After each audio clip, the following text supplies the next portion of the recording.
24. Pero I think medyo magiging mahaba na siya, no? So I will stop on verse 21. Titingnan natin dito ang isa sa mga napakagandang aral at nawa ay patuloy na mapalakas po ang bawat isa. Now, sa ating pag-aaral, no, dito sa ating afternoon service, ay nakita natin na sa simula pa lang ng pagkahulog ay ibinigay na din ang pangako ng pagliligtas. No? Ang pansamantalang tagumpay ng dyablo ay siya ring simula ng kanyang wakas. Kaya kung babasahin at binasa nga natin yung chapter 3 kanina, ay makikita natin ang parehong kabanalan ng Diyos at ang kanyang pagiging pag-ibig. Kaya minsan, kung iisipin natin na ang chapter na ito ang pinakapangit, no, sa lahat ng chapter, dahil dito nangyari ang pinakamalaking trahedya sa kasaysayan ng sangkatauhan, nawa ang pag-aaral natin na ito ay magpakita sa atin na dito din sa chapter na ito nangyari ang pinakaunang pagpapakita ng lubos na pag-ibig ng Diyos. At ito ang simula ng pangakong pagliligtas niya. Sa makatuwid ay masasabi natin na isa ito sa pinakamagandang chapter, no, sa lahat ng kasulatan. At tunay nga, dahil hindi lang natin dito makikita ang unang paghahayag ng kaligtasan, dagdag pa po dyan, dito din natin makikita ang unang paglalarawan ng kaparaanan ng pagliligtas. Not only the promise to save, but ipapakita din dito sa anong kaparaanan tayo ililigtas ng ating Panginoon. At muli, tayo po'y magsitayo sa pagbabasa ng salita ng Diyos. Babasahin natin muli ang dalawang bahagi, dalawang talata mula sa chapter na ito, verse 20 at verse 21. Let us read. Tinawag ng lalaki ang kanyang asawa na Eva, sapagkat siya ang naging ina ng lahat ng mga nabubuhay. At iginawa ng Panginoong Diyos si Adan at ang kanyang asawa ng mga kausutang balat at sila'y dinamitan. Tayo manalangin. Panginoon, maraming salamat po at sa pagpapatuloy na ito. Patuloy mo po kaming gabayan na makita ang ebanghelyo sa parte ng kasulatan na ito, na kung saan ay dinamitan mo si Eva at saka si Adan. Tulungan mo kami na makita at palakasin mo kami, Panginoon, as we continue to seek and know your whole counsel at sa pagsisimula dito sa Genesis. Salamat, Panginoon, at sa Espiritu Santo na siyang magbibigay linaw ng lahat ng ito. Ito aming panalangin sa pangalan ni Jesus. Amen. Tayo pa magsipo muli. Now, sa tagpo na ito, ay ipinahiwatig na ng Diyos ang katotohanan na ang pagliligtas sa atin ay nangangailangan ng isang kahalili. Okay? Ulitin ko po, sa tagpong ito, ipinapahiwatig na ng Diyos ang katotohanan na ang pagliligtas sa atin ay nangangailangan or mangangailangan ng isang kahalili. Tama ba? Kaha or kahi? Kahalili. Or sa English, substitute. No? Dito pa lang sa simula, ipinakita na sa atin na kailangan ng substitute para tayo ay maligtas. At ito po ay napakahalagang katotohanan na ating dapat maunawaan dahil ito ang magbibigay kaalaman sa atin, no? Na ang kaligtasan ay kailanman hindi magmumula sa atin. So, dito ipapakita, no, na ang kaligtasan ay kailanman hindi magmumula sa atin o sa atin mang mga ginagawa. At dito rin po ay ituturo sa atin na ang pagliligtas ay nagmumula lamang talaga sa Diyos. At makikita natin yan sa maikling parte ng mga talatang binasa natin kanina. Now, balikan natin yung verse 21. Sabi diyan, at iginawa ng Panginoong Diyos si Adan at ang kanyang asawa ng mga kasuotang balat no? At sila'y dinamitan. Now, kung babalikan po natin ang verse 7, tingnan niyo po yung verse 7 ng chapter 3, sabi diyan sa verse 7, at parehong nabuksan ang kanilang mga mata at nalaman nilang sila'y mga hubad. Magkasama silang nagtahi ng mga dahon ng puno ng igos at kanilang ginawang panakip. No? Dito natin makikita na pagkatapos nilang magkasala, no, pagkatapos na mahulog ng tao sa kasalanan, nalaman nilang sila'y hubad. Okay? At kung kaya, nagtahi sila ng pantakip. At sinubukan nilang takpan ang kanilang mga sarili gamit yung dahon ng igos, ngunit alam natin na ang mga ginawa nilang iyon ay pansamantala lamang. Yung ginawa nila na iyon ay madaling masira at hindi talaga akma sa pagiging damit. Sino nakita dito na sa labas, no, yung damit niya gawa sa dahon? Hindi siya akma kasi konting galaw mo lang, masisira rin siya. So, ano pinapakita dito? Ganyan po ang larawan ng maraming taong nagsusumikap na iligtas ang kanilang mga sarili sa pamagitan ng kanilang sariling mga gawa. Lahat ng gawa mo, hindi angkop yan. No?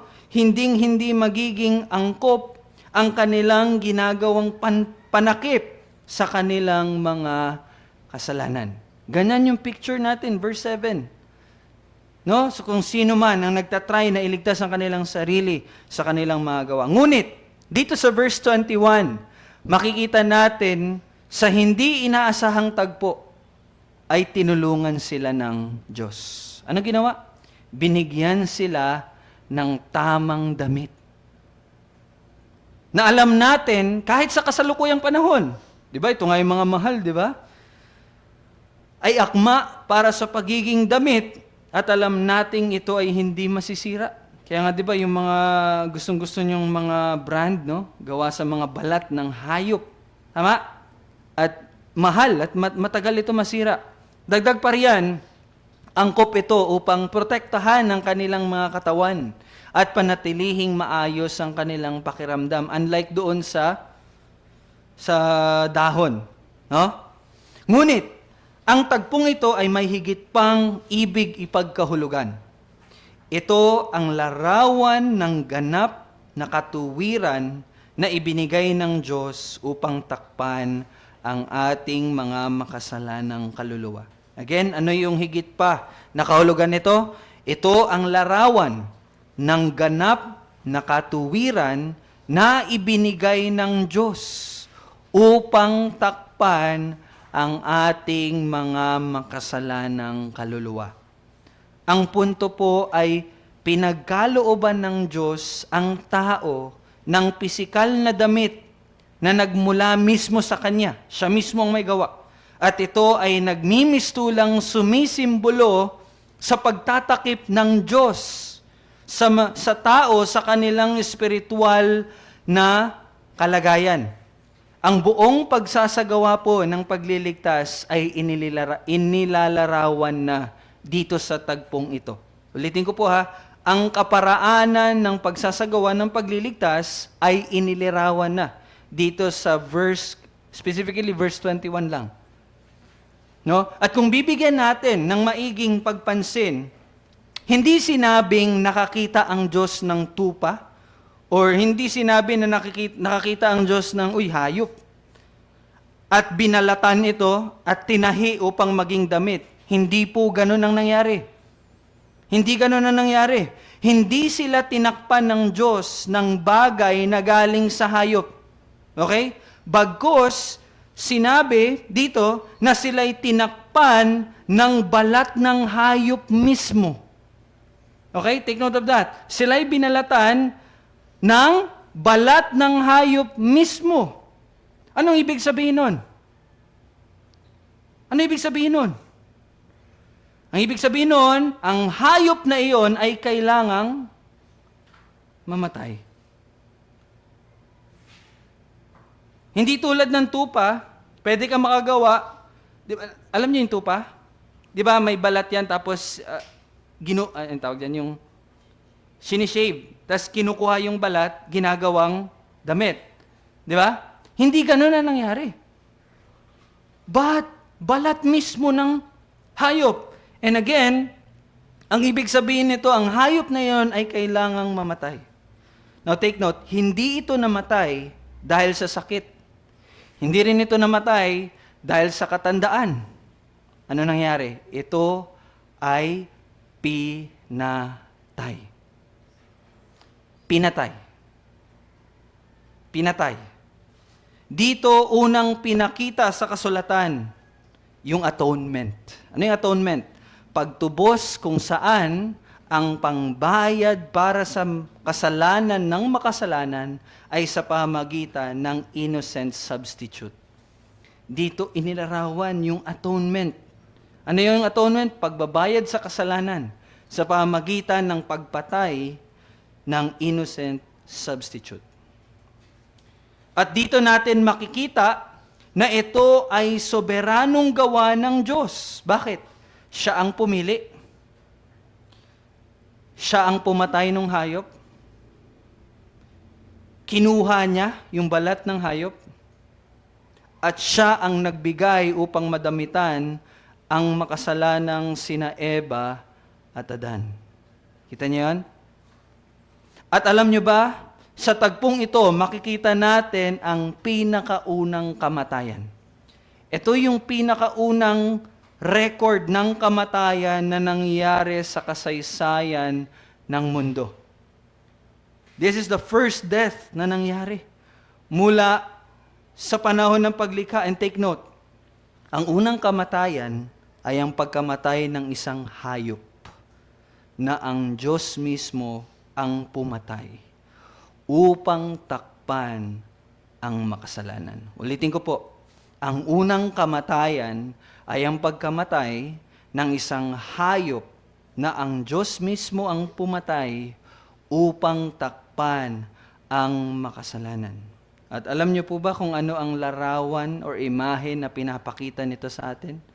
Ito ang napakagandang larawan ng Panginoong Hesus na sabi nga ni Apostle John, ang kordero na pinaslang, buhat ng itatag ang sanlibutan. That's the picture. Revelation 13:8, ang kordero na pinaslang, buhat ng itatag ang sanlibutan. Ang kamatayang ito ay nagtuturo sa atin ng dalawang katotohanan. Ano yon?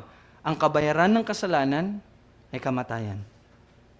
At pangalawa, kung walang pagdanak ng dugo, ay walang kapatawaran ng mga makasalanan. At ang kamatayang ito ang naging daan upang may magawang damit na pangtakip sa makasalanang si Eva at Adan. At anong sinasalamin nito? Ito ay sumasalamin sa katotohanan na nangangailangan ng isang makasalanan ng pantakip upang siya ay makatayo sa presensya ng Diyos. Yun yung imahe doon.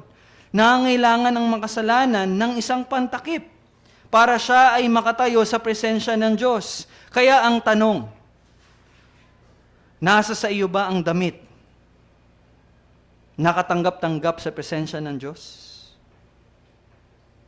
Suot mo ba yung damit na yon? Ano yung damit na yon? Tandaan mo, ang Diyos ay banal. Ibig sabihin nun, lahat ng nasa presensya niya ay banal, dalisay, at walang bahid ng dumi o kasalanan. Walang nakikitang kamalian ang Diyos. At gaya nga ng sabi natin kanina, hindi ito maaaring magmula sa atin. Bakit? Dahil tayo ay marumi at tayo ay may bahid ng kasalanan. Kaya ang kaya lang magawa ng ating maruruming kamay ay ang mga bagay na marurumi din. Tandaan niyo yan. Ang kaya lang magawa ng ating maruruming mga kamay ay mga bagay na marurumi din at hindi ito nararapat sa presensya ng Diyos. Yun ang dapat natin makita. Kung tayo ay mamumuhay sa presensya ng Diyos, kailangan natin ng ganap na katuwiran. Yun yung kailangan natin. Ganap na katuwiran. Perfect righteousness sa English. At alam nating hindi natin iyon magagawa. Kaya ang tanong, sino ngayon ang magbibihis sa atin upang tayo'y maging karapat-dapat? No? Kasi yun ang kailangan natin eh, ganap na katuwiran. Yun ang dapat maisuot natin sa presensya ng Diyos. Ang tanong na ito ang magdadala sa atin sa magandang balita ng Ebanghelyo. Lahat ng kailangan natin ay ipinagkaloob na sa atin sa pamamagitan po ng Panginoong Jesus. Ang katuwiran na kailangan natin ay ang katuwiran ng kanyang ganap na pagsunod. Yun yung kailangan natin. Ginawa niya para sa atin ang anumang hindi natin kayang gawin. Sa pamamagitan niya, tayo ay nagiging kung ano ang hindi natin kayang maging sa pamamagitan ng ating sarili. Si Jesus ang gumawa ng ganap na buhay na karapat-dapat at ibinigay niya ito sa atin. Kaya natutupad ang lahat ng ipinangako ng kanyang pangalan. Anong pangako ng kanyang pangalan? Ang Panginoon ng ating katuwiran. That's the promise of His name. Anong name niya? God, He is our righteousness. At yun ay natutupad doon. Ang Panginoon ng ating katuwiran. Ito yung napakagandang katotohanan, mga kapatid. At tingnan natin ng malalim ang katotohanan ito na may pasasalamat at pananampalataya. Kaya pag-isipan mo. Pag-isipan mo itong mabuti at paulit-ulit. Si Jesus ay pinanganak ng isang babae. Namuhay siya ng isang ganap na buhay bilang tao nang hindi kailanman sumuway sa Diyos.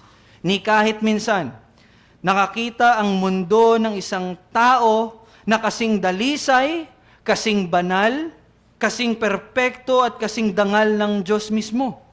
Sinunod niya ang bawat bahagi ng kautusan ng Diyos ng walang pagkukulang.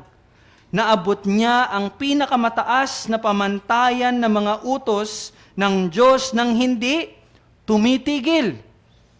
Pinagmasdan siya ng Diyos sa bawat sandali at hindi niya siya nakita kailanman na nagkulang kahit isang kaisipan, salita, o gawa sa pag-ibig at pagsunod. Ito, ang Panginoong Hesus talaga yung perfect embodiment ng first and greatest commandment. Love the Lord your God with all your heart, soul, mind, and strength. Siya lang po ang tanging tao na nakagawa ng bagay na iyon.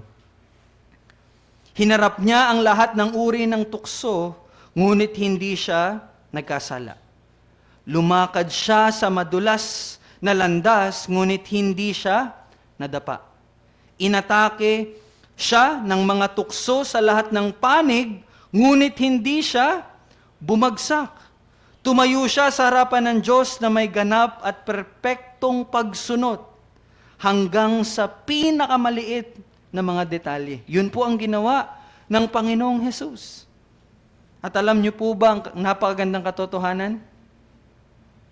Alam kong alam niyo na to. Pero nawa mapalakas kayo. Ginawa niya iyon para sa iyo. Ginawa niya iyon para sa iyo. Upang maibigay niya iyon sa atin. Ginawa niya iyon upang maibigay iyon sa iyo. Para sa mga makasalanang mananampalataya sa Kanya. Kaya nga, tinatawag natin na siya ang ating katuwiran. At gusto ng Panginoon na palagi natin itong maalala. Alam niyo bakit? Na kahit sa simpleng pang-araw-araw na kayo po ay magsusuot ng damit, maalala natin na siya ang nagdamit sa atin ng katuwirang nagmula mismo sa Kanya upang tayo ay makapasok sa Kanyang presensya. Araw-araw ka magdadamit, di ba? So may that be a reminder of the gospel. Minsan, ay nagsuot si Adan ng kasuotang puno ng kawalang malay sa kasalanan. No, ganun din si Adan. No, he was once wearing nang kawalang malay sa kasalanan nung una silang ginawa. Ito'y dalisay at maganda. Di ba? Nakita natin yon. Genesis 2. Ngunit ito'y panlupang kalinisan lamang, hindi nagtagal, nasira din. Iba naman ang kasuotan ng katuwiran ni Kristo. Yung sa Kanya banal. Si Jesus, ang Diyos tao, ang siyang gumawa nito. At ang kasuotan ni Adan, sabi ko nga kanina, ay agad na nawala ng hawakan ito ni Satanas. Di ba? Nawala. Naglaho ito kaagad. Ngunit ang kasuotan ni Kristo ay nananatiling ligtas sa langit kung saan walang kaaway na makakaabot. Untouchable po yun. Ang mga balat ng hayop na ibinigay kay Adan ay kalaunan din naging luma at naagnas. Ngunit ang katuwiran ni Kristo ay walang hangganan. Dumarating at dumaraan ang mga panahon, ngunit hindi ito kumukupas o nasisira. Bakit? Ang kasuotang ito ay ang pagiging karapat-dapat ni Kristo ang pumalit sa ating pagiging hindi karapat-dapat. Ang kanyang kawalang kasalanan ang nagtakip sa ating kasalanan. Ang kanyang kadalisayan na nagtakip sa ating karumihan. Ang kanyang kagandahan na nagtakip sa ating kapangitan. Ang kanyang katapatan sa katotohanan na nagtakip sa ating pandaraya. Ang kanyang katotohanan na nagtakip sa ating mga kasinungalingan. Ang kanyang pagpapakumbaba ang nagtakip sa ating pagmamataas. Ang kanyang katapatan na nagtatakip sa ating kawalan ng katapatan sa Panginoon. Ang kanyang pag-ibig ang nagtatakip sa ating pagkamuhi sa Diyos. Kita niyo po yun? Sa madaling salita, ang kanyang kapuspusan ang nagtatakip sa ating kawalan. You see that? Ang kanyang kaluwalhatian ang nagtatakip sa ating kahihiyan. Ang kanyang ganap na katuwiran na nagtatakip sa lahat ng ating kasalanan. Kaya pakinggan niyo po ang sinabi ng Panginoong Hesus in Revelation 3:18. Alam niyo sabi niya, ipinapayo ko sa iyo na bumili ka sa akin ng mapuputing damit upang iyong maisuot at upang huwag mahayag ang iyong kahihiyang kahubaran. Ulitin ko po. In Revelation 3:18, anong sabi ng Panginoong Hesus?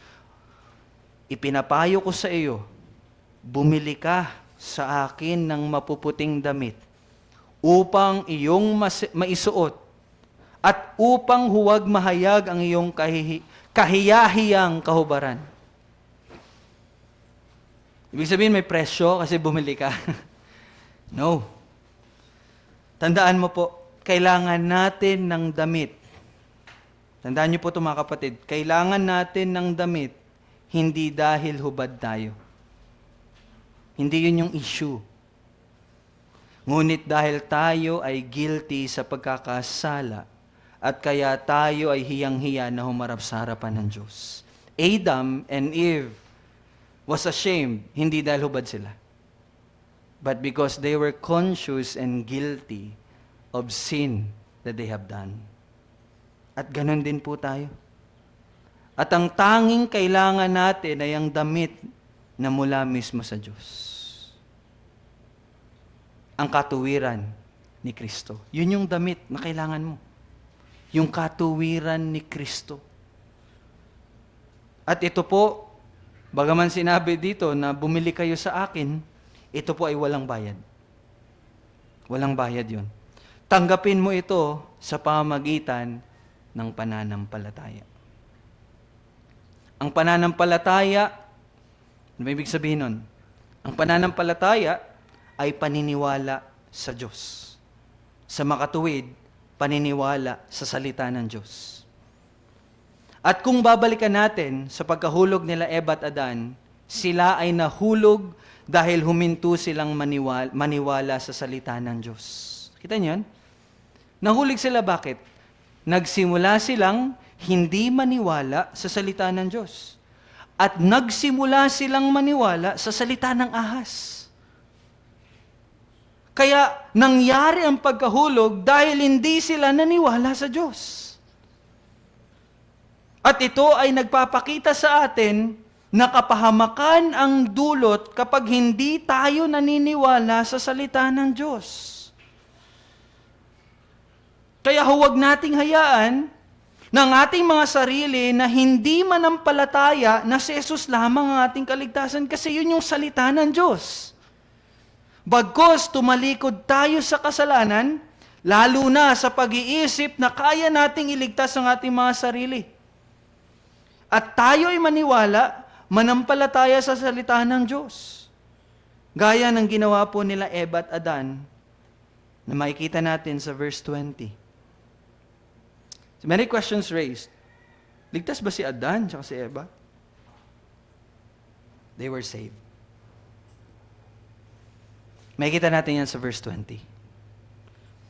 Dito natin makikita ang manifestation ng pananampalataya ni Adan at ni Eva. Let's look at verse 20. Tinawag ng lalaki ang kanyang asawa na Eva. That's it. Faith. Nanampalataya si Adan sa sinabi at sa salita ng Diyos. Bakit po? Ang pangalang Eve or Eva ay nangangahulugang buhay. Buhay. And what's with that? Ito ay kabaliktaran ng hatol na ibinigay ng Diyos sa chapter 2 verse 17. Ano bang sabi sa chapter 2 verse 17? Subalit mula sa punong kahoy ng pagkakilala ng mabuti at masama ay huwag kang kakain. Ano yung hatol? Sapagkat sa araw na ikaw ay kumain niyon, ay tiyak na mamamatay ka. Di ba? Kung gayon, bakit ito ang pinangalan ni Adan sa babae? Nagkasala sila, di ba? Nagkasala sila. At alam ni Adan na kamatayan ang consequence nun. Pero bakit niya pinangalan ng Eva ang babae? Alam niyo bakit? Dahil alam niya na ang buhay ay magmumula sa sinapupunan ng kanyang asawa.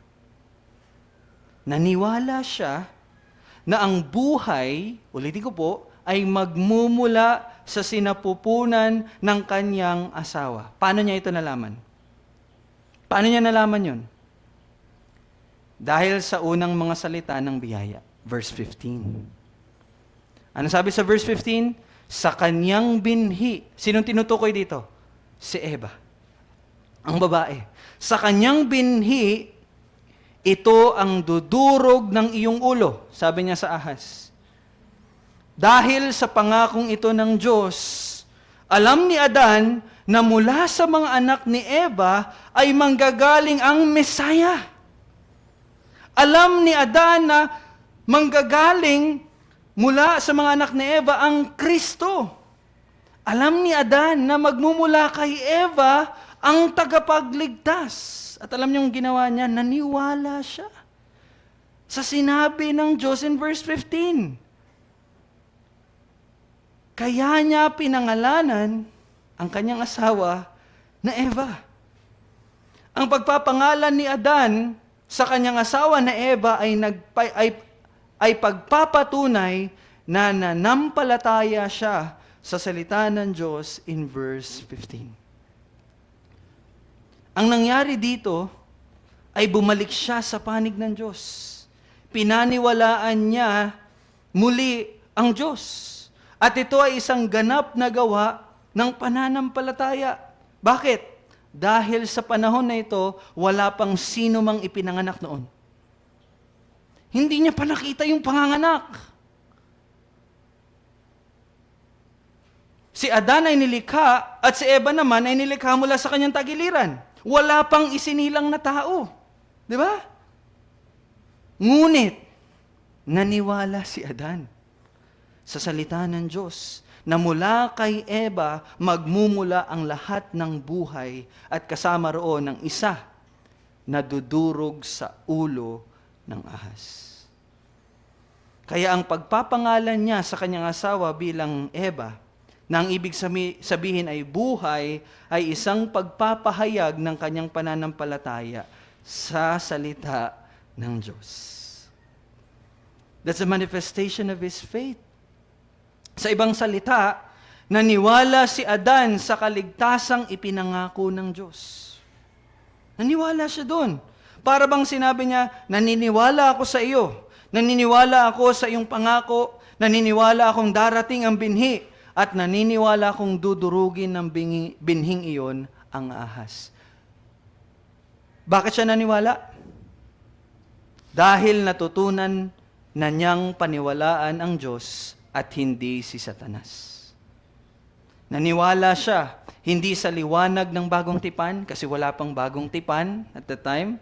Naniwala siya, hindi sa kaliwanagan ng mga propesiya, dahil wala pang mga propeta at that time. Naniwala siya, hindi sa liwanag ng lumang tipan na kalaunan ay naging mas malinaw patungkol kay Kristo, hindi. Hindi siya naniwala doon. Hindi siya naniwala sa liwanag ng mga iyon. Ngunit, ang diwa ng pananampalataya niya ay paniniwala sa lahat na ipinahayag ng Diyos sa tagpong iyon. Kaya nga, di ba, sabi ko kanina in our morning service, hindi mo kailangang kompletong malaman ang ebanghelyo. Ang impormasyon patungkol sa ebanghelyo. But kailangan mo lang paniwalaan kung ano ang inihayag at salita ng Diyos sa tagpong yan. At yun ang nangyari kay Adan. Iyon lamang ang mayroon siya. That's the gospel that he had at that time. Hanggang doon lamang maaaring umabot ang kanyang pananampalataya. Ang maniwalang totoo ang Diyos at tunay ang kanyang sinasabi. Na ano yun? Na magdadala siya ng buhay na dudurog sa kaaway. You see? At naniwala siya. Naniwala talaga siya. Kaya makikita natin sa verse 15, ibinagay ang ebanghelyo ng kaligtasan. And in verse 20 naman, dito natin makikita na ang ebanghelyo ay natanggap. At nawa, ikaw na nakaupo dyan, tanggapin mo din ito. Magtiwala ka sa pangako ng Diyos. At ito ay natupad na dahil natapos nang dumating ang Kristo at yun ay si Jesus. Ang iasa mo ang iyong kaligtasan sa Kanya lamang, hindi sa mga gawa mo. Kasi kung lagi mong titingnan yung gawa mo, lagi kang may doubt. Why? We always fail. Lagi tayong magpe-fail. At kung yun ang titingnan mo sa kaligtasan mo, wala kang kasiguraduhan. Kaya wag yun ang tingnan mo. Tingnan mo ang salita ng Diyos. Anong sabi niya? May Kristo, may tagapagligtas. Yun ang tingnan mo, yung tagapagligtas. Hindi sa mga gawa mo, kundi sa Kanya. Kay Jesus na siyang ating katuwiran. Yun yung damit na kailangan mo. Kaya sa ating pagtatapos sa pagtingin sa Ebanghelyo sa sa ikatlong kabanata ng Genesis, next Sunday we will go in chapter 4. Sa ating pagtatapos, tingnan po natin, tandaan natin, ang kabanatang ito na nagsimula sa pinakamalaking trahedya sa kasaysayan ng mundo ay nagtatapos sa pinakamalaking pangako.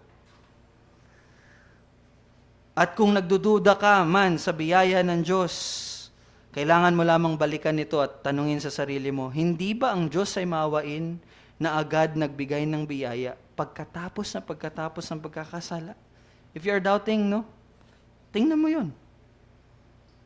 He is so gracious that even right after ma-fall ang tao, binigay niya na agad ang biyaya ng pagliligtas. Bakit? Dahil mapagmahal ang Diyos. Dahil ang Diyos ay pag-ibig. Ganoon ang kanyang kalikasan at ibig niya ang magligtas. Kaya po mga kapatid, kunin nyo yun. Tanggapin nyo yung damit na yun. Ang katuwiran ni Kristo. Yun ang damit na mula sa Diyos. At yun ang ating kailangan. Let us pray. Our Father in heaven, maraming salamat po sa pagtuturo sa amin muli at pagpapakita hindi lang ng Ebanghelyo, kundi ang kaparaanan na kung paano mo kami liligtas. At yun ay sa pamamagitan ng kahalili. Isang ganap na dalisay at walang bahid na kapalit namin. At kung sa amin titingin, wala po talagang magiging kapalit. Walang karapat-dapat. Ngunit pinakita mo muli ngayon sa amin na ikaw ang nagbigay. Ikaw ang nagbigay ng handog, ng bayad para sa aming mga kasalanan. At yun ang iyong tanging anak na si Jesus, na namuhay ng banal, perpekto, walang bahid ng kasalanan, upang ang katuwirang iyon ay ibigay at isuot mo sa amin, sa biyaya mo. And so I pray, O Lord, na patuloy namin itong pangahawakan at tanggapin namin ang damit na ito, ang katuwiran ng Panginoong Hesukristo na siyang natatanging karapat-dapat sa presensya mo. Salamat dahil ito ay walang bayad at ito ay pinagkaloob mo sa amin dahil ikaw ay pag-ibig. Maraming salamat sa pag-ibig mo, O Diyos. Purihin ka. Ikaw pong maghari sa aming buhay, masunod po ang iyong kaluwalhatian, ang iyong kalooban sa lahat. Kami panalangin sa pangalan ni Jesus. Amen.